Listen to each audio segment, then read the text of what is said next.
ये लैंड जिहाद बोर्ड है, ये वक्फ बोर्ड नहीं है, इसलिए इसमें संशोधन जरूरी है। क्योंकि उन्होंने कई मामले गिनाए भी जयपुर आसपास के इलाकों में जब वक्फ के नाम पर अवैध कब्जे किए गए हैं, उन्होंने ये आरोप भी लगाए हैं। तो वहीं संसदीय कार्य मंत्री किरेन रिजिजू ने कहा है कि गरीब मुसलमानों के लिए, आम आवाम के लिए ये बिल हित में है। जगदम्बिका पाल जो कि इस जेपीसी के चेयरमैन हैं, उन्होंने ये कहा कि देश में तमाम जमायत उलेमाओं से उन्होंने बात की है, बाकी के उलेमाओं से बात की है, इस्लामिक स्कॉलर्स से उन्होंने बात की है और सबसे बात करने के बाद एक अच्छा बिल संशोधन को लेकर के सदन में पेश किया जा रहा है। उन्होंने इस बात का स्वागत किया है। तो लगातार हम इस सबसे बड़ी खबर पर बने हुए हैं, पल पल की अपडेट आप तक पहुंचा रहे हैं। और मोदी सरकार के सामने क्या अमेरिका को चुनेंगे, अमेरिका के किसान को चुनेंगे या भारत के किसान को? क्योंकि आज 3 साल से हिंदुस्तान का किसान न्यूनतम समर्थन मूल्य कानून की इंतजार कर। तो लगातार प्रतिक्रियाएं आ रही हैं और वो प्रतिक्रियाएं भी हम बीच बीच में लगातार आपको सुनाते रहेंगे। सरकार का प्लान और आखिरकार वक्त पर क्या फैसले का वक्त आ गया है, क्योंकि कुछ ही देर में ये बिल यहां पर पेश होने जा रहा है लोकसभा में।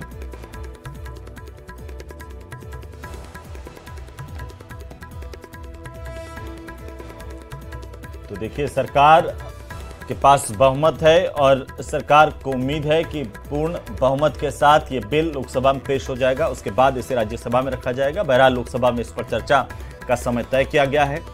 कई तरह को लेकर के कई भ्रम भी इस दौरान सामने आए, कई तरह की आशंकाएं सामने आई, जिनका जवाब सरकार की ओर से लगातार दिया जा रहा है। इस वक्फ बिल को लेकर के कई लोगों की आशंकाएं थी कि क्या वक्फ की संपत्तियां खत्म कर दी जाएंगी। तो तथ्य यह है कि कोई भी संपत्ति जिसे वैध रूप से वक्फ घोषित किया गया है उसे रद्द नहीं किया जाएगा। अवैध वक्फ अगर किसी को घोषित किया गया है तो उस पर संकट आ सकता है, यानी कि वक्फ डीड जिनके पास नहीं है, जिन संपत्तियों को लेकर के, जिन संपत्तियों पर विवाद चल रहे हैं, उन पर कोर्ट के निर्णय आ सकते हैं, उन पर लोगों को राइट्स मिल सकते हैं। उनकी संपत्तियों को लेकर के क्या वक्फ की संपत्तियों का सर्वेक्षण नहीं होगा? तो जी हाँ, ऐसा नहीं है बिल्कुल भी, क्योंकि तथ्य यह है कि वक्फ की संपत्तियों का सर्वेक्षण होगा। और साथ ही साथ कुछ लोग ये भी आशंकाएं जता रहे थे कि क्या वक्फ बोर्डों में गैर मुस्लिम बहुसंख्यक हो जाएंगे।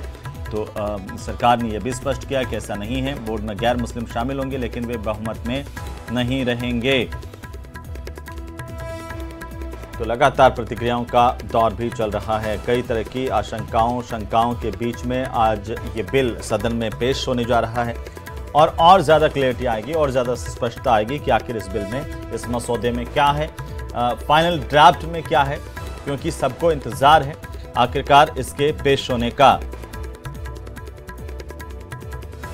तो आपको बता दें कि संसदीय कार्य मंत्री किरेन रिजिजू कुछ ही देर में लोकसभा में इस बिल को पेश करेंगे और ये सबसे बड़ी जानकारी इस वक्त की। और इससे पहले लगातार सियासी घमासान मचा हुआ है, क्योंकि पक्ष विपक्ष के बीच में आरोप प्रत्यारोपों का सिलसिला भी चल रहा है।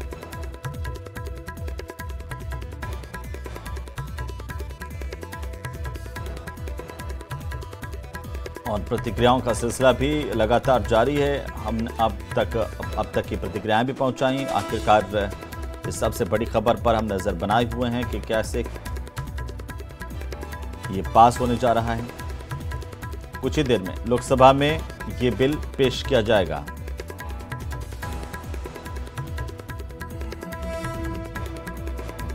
तो वक्फ संशोधन विधेयक 2024 पेश होने जा रहा है तथा अंग्रेजी संस्करण सभा में प्रस्तुत करता।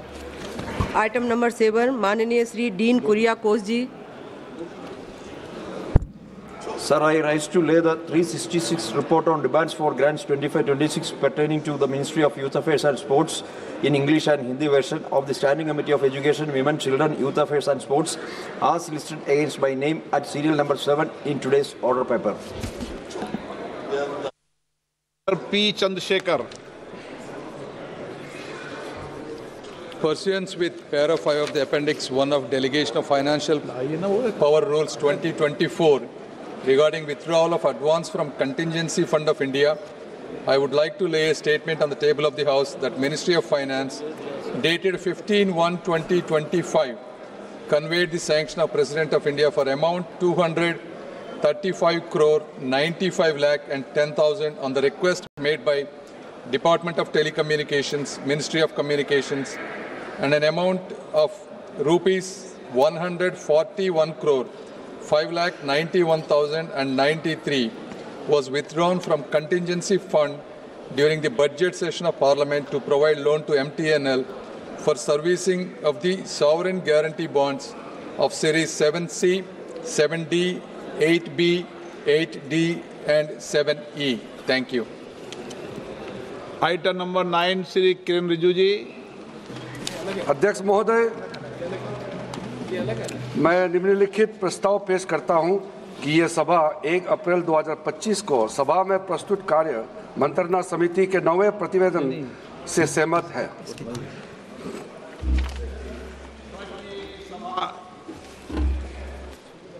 1 अप्रैल 2025 को सभा में प्रस्तुत कार्य मंत्रणा समिति के 9वें प्रतिवेदन से सहमत है।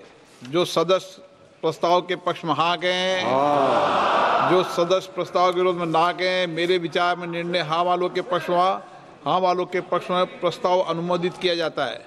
ये बिजनेस एडवाइजरी कमेटी है, ठीक है ना।